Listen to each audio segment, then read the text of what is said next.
mfite imyaka 28, mfite na kampani yanjye itegura ama event atandukanye, ndavuga amakwe, ibirori n'ibindi nk'ibyo.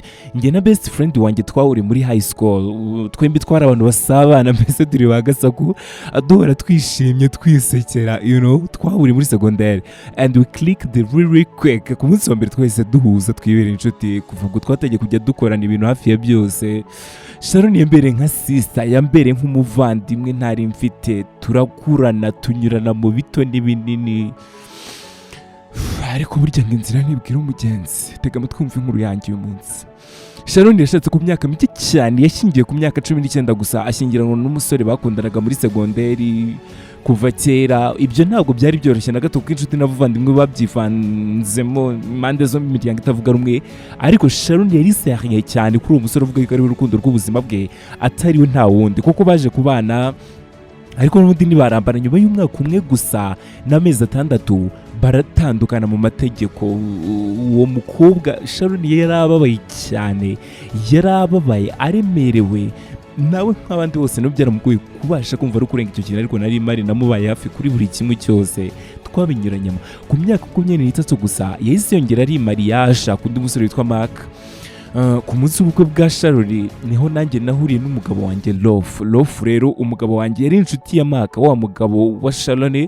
Sharon n'umugabo ye mushya, hagati y'abiri byari bimeze neza, ariko nanjye na Love turimo turushaho kugenda tumenyana. Nyuma gato twatangiye gukundana byanyabyo, byari byiza pe, uko turi bane twakundaga guhura tugasangira, tukajyana muri vacances. Urumva nyine iri miryango ibiri yishimye. Rufu yansabye kumubera umugore, arampropose anza ko twabana namubera umugore.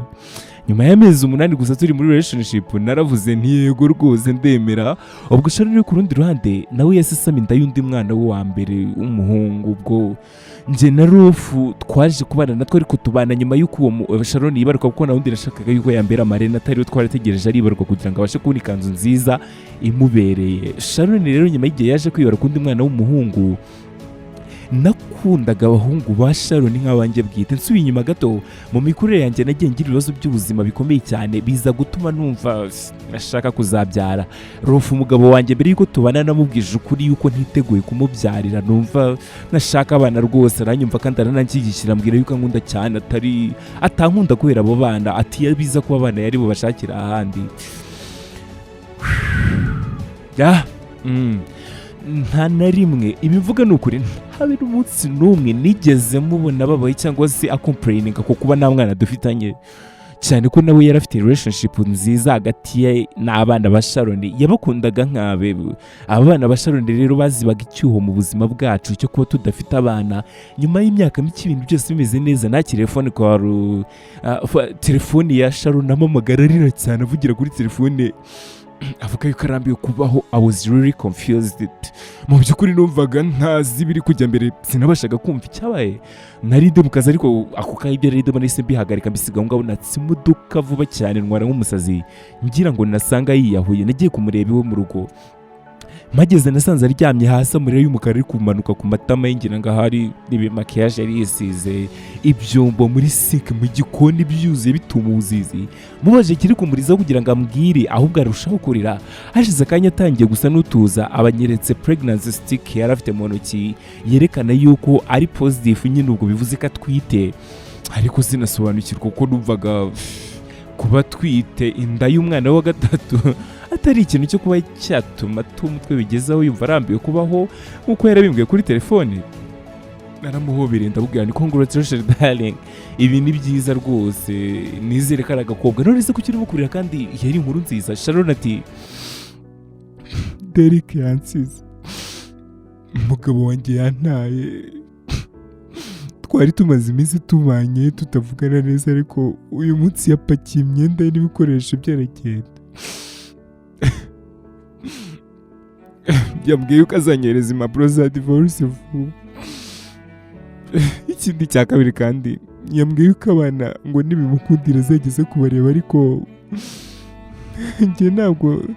Yambwiye yuko adashaka gukomeza kubana nanjye. Ibi bintu byankuye umutima kumubona ameze atyo, nanjye byarambabaje bikomeye cyane.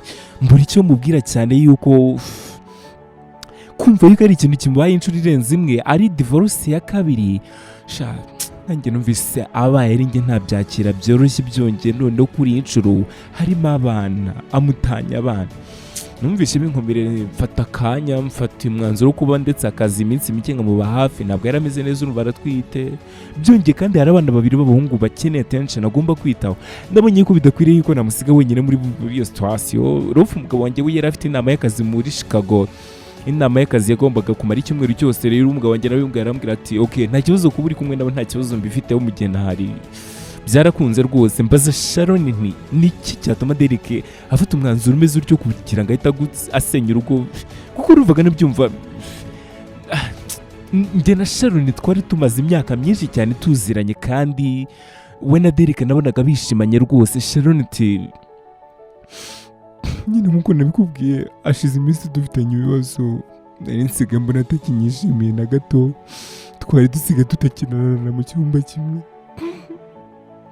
ukabimbwira niko numvaga uburakari burimo bunzamukamo bubira muri njye how dare he treat her like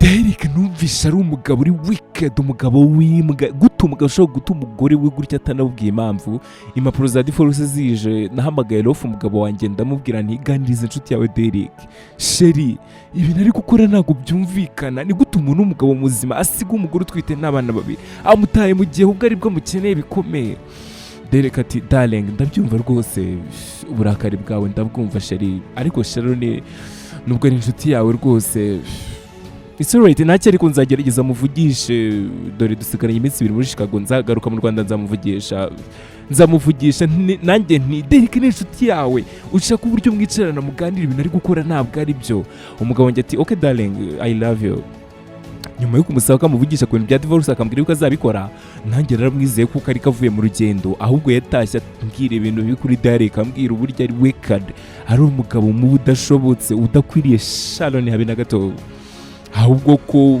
ari byiza ko babanzuye gutandukana ndabwira ni sheri uye ntabwo ari umwanzuro wabo bombi Derek niwe ufashe icyo cyemezo wenyine umugabo wanjye kugira ngo avugishe Derek nkuko yari yabinsezeranyije ahubwo byarangiye natwe dutonganye ntabwo yigeze abikora nahisemo kubyikorera njye ubwanjye nihamagare Derek kuri telefone muhamagaye numva arimo kumvugisha nezereka nkabona cyabaye nta mujinya nta n'uburakari kandi ngira umva umutima wenda guturika mbaza iby'abantu uko bameze ubwo arambaza numvishe ntunguwe nibaze ariko kuki ari kwigira mwiza ndabubaza ndi none se urumva bimeze bite kuba uri kure y'abana bawe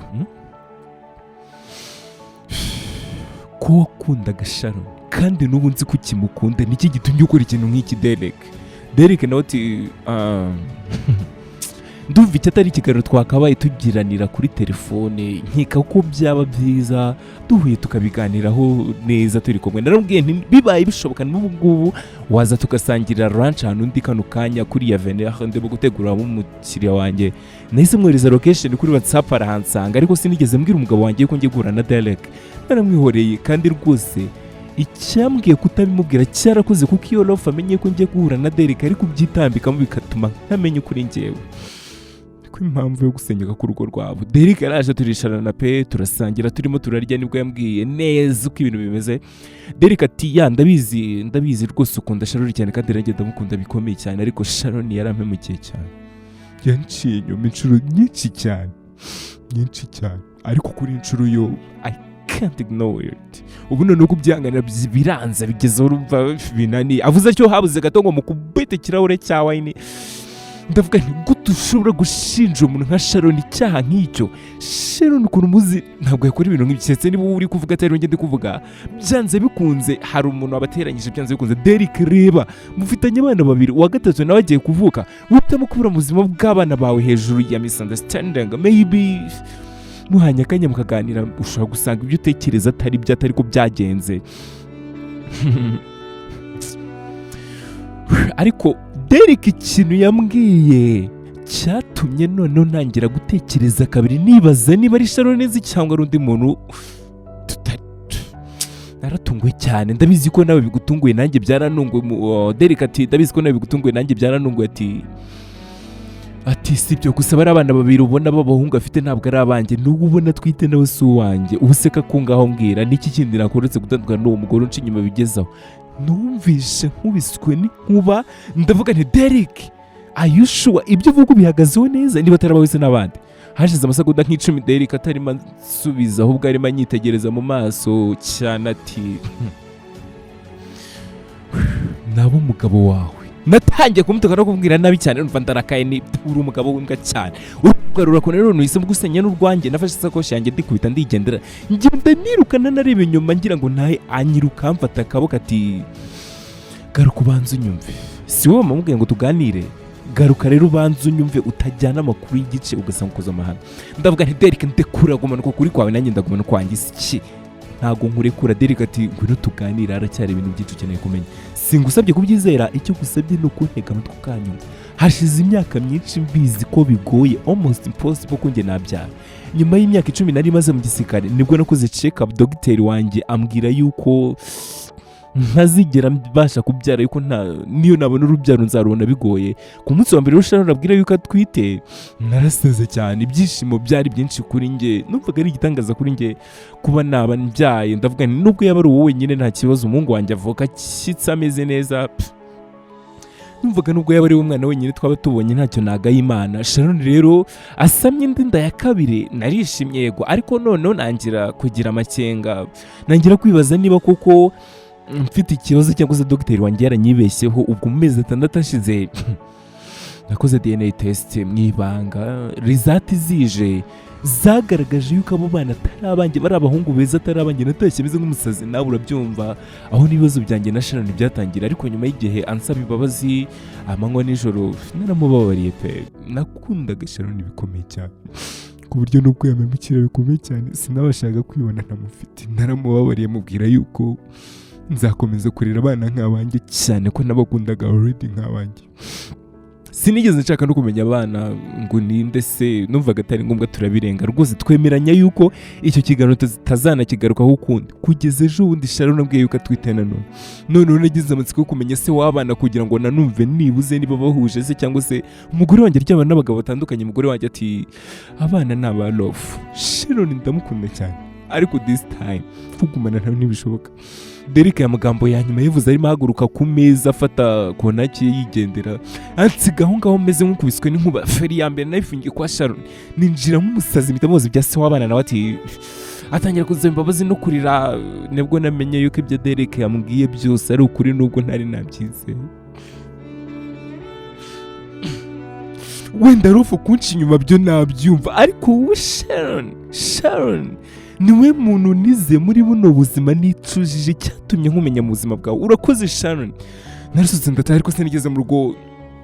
Ahubwo nahise njya ku mazi, ku mucanga ku mazi. Muri iryo joro yari ngiye gusura ikuranuza ku rw'amazi y'inyanja.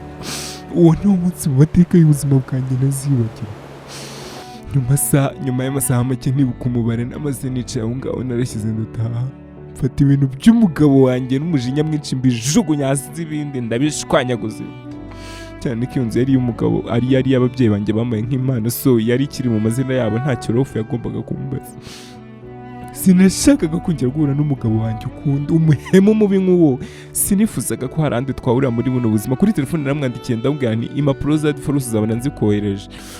Hashize imyaka 2 ariko agahinda karacyari fresh muri njye nk'aho byabaye ejo. Rufu yakomeje kugeza mu kazi kundeba inshuro nyinshi zitandukanye agerageza kunsaba imbabazi, ariko amaze kubona yuko bidashoboka impapuro za divorce yarazisinyanye.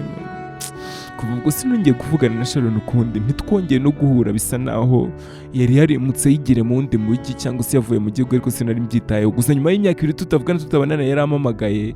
Mu masegonda ya mbere sinashakaga kumwitaba, ariko amatsiko yaranyishe. Numvaga ntazi ikintu yaba nshakira uwo mugome. Ndamwitaba. Sharon yari ari mu yindi city kuko yari uri mu wundi mujyi agiye kwivuza kanseri y'ibihaha.